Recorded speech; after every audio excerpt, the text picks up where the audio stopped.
Having been used in Vietnam to carpet bomb enemy facilities, the B-52 were going to the Gulf War at low level, whilst bombing airfields, enemy infrastructure and the elite Iraqi Republican Guard, and firing the first shots of the war.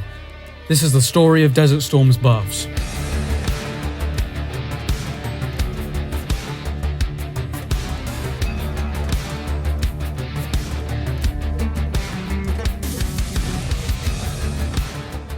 Between Vietnam and the Gulf War, the B-52's tactics and crew training had changed. Much like the British, they would be rushing in at low level as fast as they could, dropping ordnance and rushing back to the border.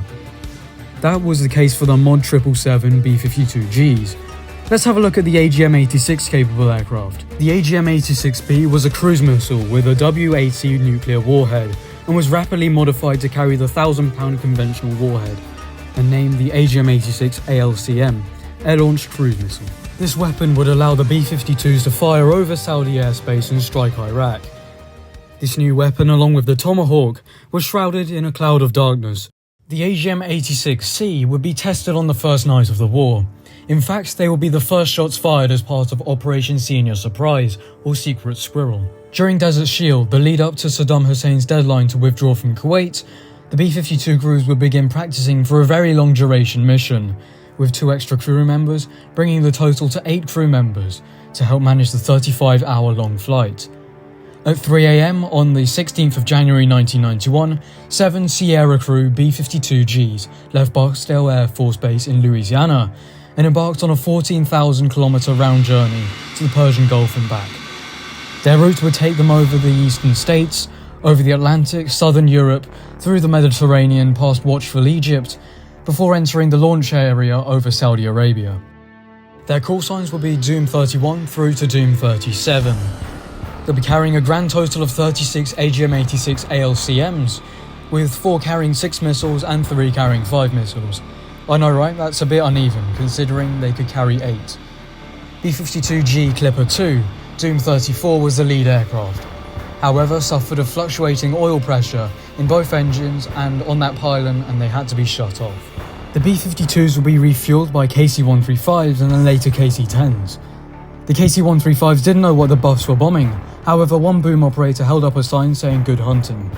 What the B-52s would be hunting were major Iraqi buildings, such as power stations. The B-52s will be refueled over the Mediterranean by KC-10s.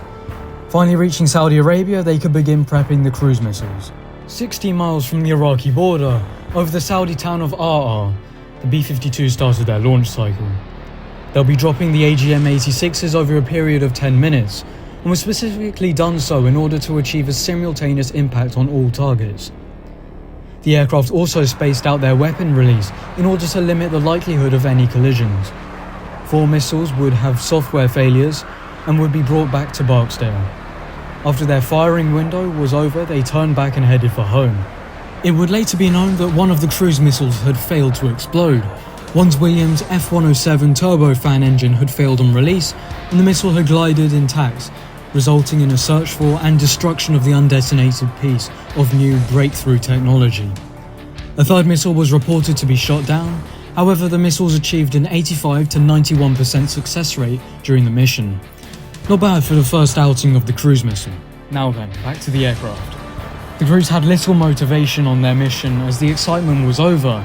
They were heading back into the wind and they were only halfway through their 35-hour flight. They will be refueled by Moron-based KC-10s over the Mediterranean once again, albeit with only 30 minutes left of fuel in bad weather.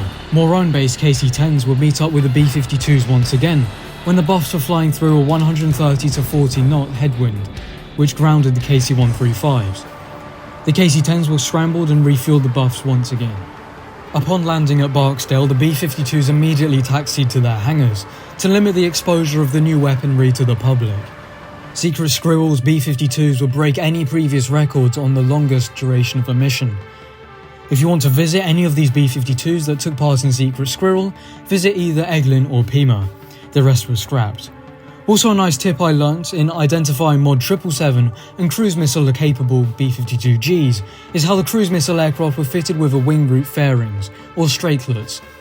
These were fitted to the main structure of the aircraft in order to prevent being removed and placed on a different non-capable aircraft. Now let's go away from the standoff, detached from the action sorties. Let's get right into the thick of it, with Diego Garcia's B-52 operations. After being deployed to Green Flag at Nellis, the 42nd Bomb Wing had 3 days to prepare for a deployment to the Gulf. The crews were at their peak. All aircraft were Mod 777.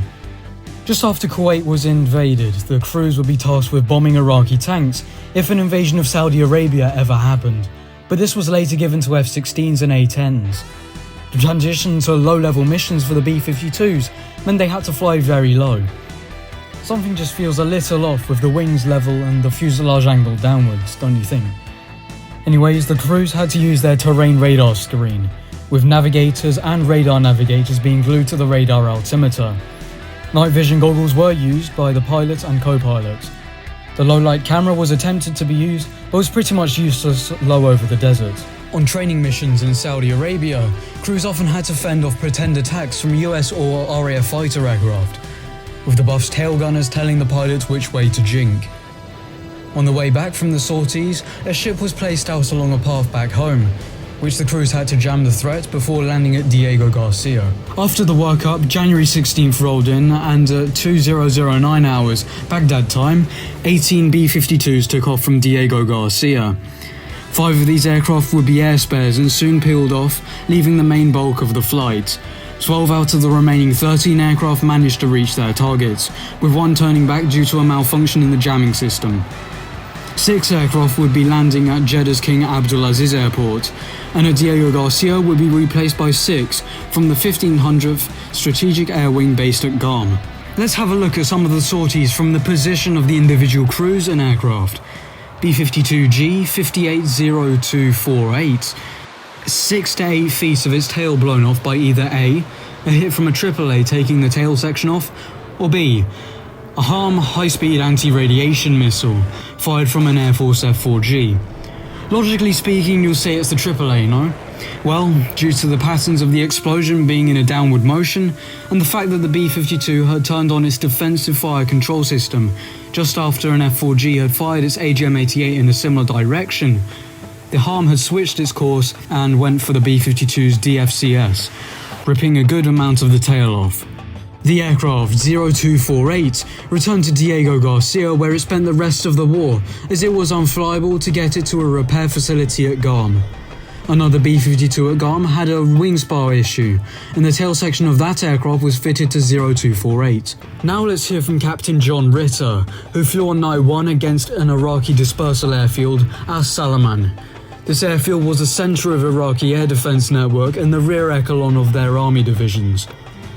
The plan was that number 1 and 3 jets would be carrying timed British 1,000-pound bombs, which would detonate within the next 48 hours. On the radios, the crew started a ruse about how there was a down jet over Saudi Arabia to explain to the Iraqis why there were so many aircraft congregating near the border. After takeoff, the number 2 aircraft had a jamming failure and had to return to base, leaving it as a 2-ship extended single-axis delivery. So much for the 3-ship multi-axis attack. The attack run was all quiet leading up to the weapon release. The lead aircraft dropped weapons and 1 singular AAA tried to hit him. They knew there were 4 AAA mounts over the target, and 40 seconds before the second aircraft's attack, all the AAA erupted from the airfield. The pilot was forced to start jinking everywhere, before dropping his 1,000-pound bombs. They were also radar locked by a ZSU-23-4 Schalker's radar on their egress, but some good placed chaff and jamming allowed them to dodge it.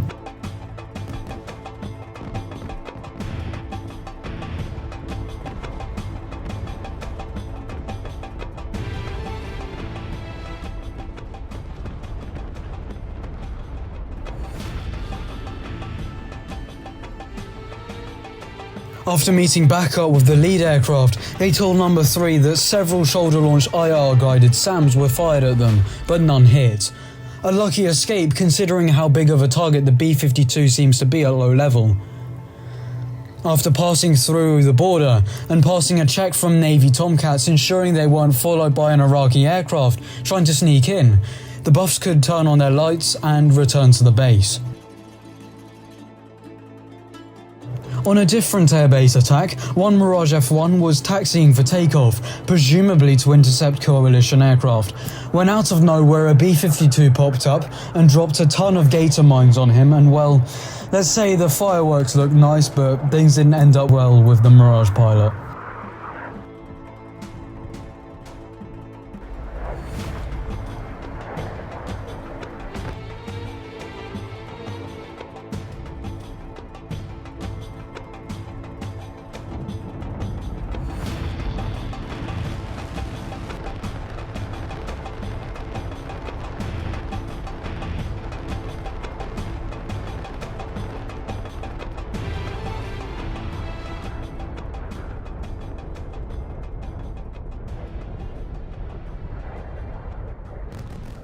The Iraqis had also tried to light up the buffs for their gunners by firing magnesium illuminators into the night sky using artillery, which hung in the air using a parachute, but the buffs were long gone. After these first few days, some of Diego Garcia's buffs were sent to higher levels, from 32,000 to 37,000.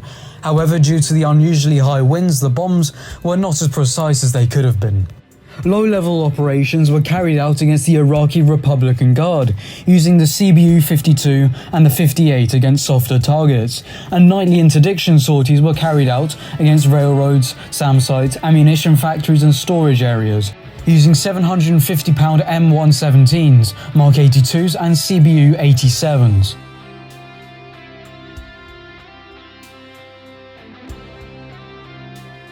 The only buff lost in Desert Storm was that on the 3rd of February, when an aircraft from the 4,300th Bomb Wing had an electrical failure which caused all 8 engines to lose power, causing 5 flameouts.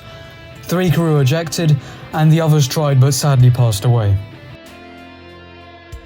Now let's move on to the Jeddah-based crews, who were 1,708th Bomb Wing, would be flying out of King Abdulaziz International Airport, and would end up accounting for 20% of all bombs dropped by the coalition, 36,580 out of the 72,289 by B-52s.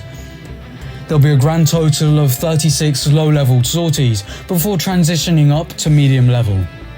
Moron in Spain would also be used by B-52s to stage attacks in Iraq, as well as Fairford in the UK. Just one downside from these operations was how far they were from Iraq compared to Jeddah's aircraft. Moron's 801st Bomb Wing joined on the 5th night of the war, when stable tanker routes could be established clear from any Iraqi threat. At RAF Fairford, a common place for B-52s to be stationed in the UK, 806th Bomb Wing used this as a base. There will be 8 aircraft on base, with 10 airframes in total serving there. Surprisingly, they were all Mod 777 jets, but were cruise missile integrated. Here are some figures on both bases' contributions. Commanders wanted the B-52s to be able to strike the Iraqi Republican Guard every 3 hours, and therefore turnaround time went from the pre-war 5 hours to the wartime 90 minutes. Following the end of the war on the 28th of February 1991, they will return home between the 1st and 9th of March. The B-52's reputation it gained in Vietnam clearly helped in the Gulf War, with Iraqi conscripts surrendering in flocks due to the buff's reputation. The constant round-the-clock bombings carried out by B-52s against the elite Iraqi Republican Guard brought their morale down. One thing I found particularly interesting learning about the Gulf War's B-52s was how during the first few days they used tactics which seemed more like Cold War RAF styles, interdiction sorties. I would never have believed B-52s were used to bomb airfields at 200 feet. 5 B-52s were severely damaged, with 2 hit by IR SAMs, 2 by AAA or shrapnel, 1 was hit by an unknown missile, and 1 lost 2 engines after a near miss with an SA-3. Pressure from ground controllers to target tanks was higher than those wanting to use the B-52s to bomb stationary targets such as buildings and ammo depots, which would have been much more suited to the aircraft size. From launching the first ever mass usage of cruise missiles to low-level carpet bombing, the B-52s in the Gulf certainly proved the buff's capability as an aircraft that had a little more to it than just being big and carrying bombs, if you dig a little deeper. Thank you for watching and have a great day.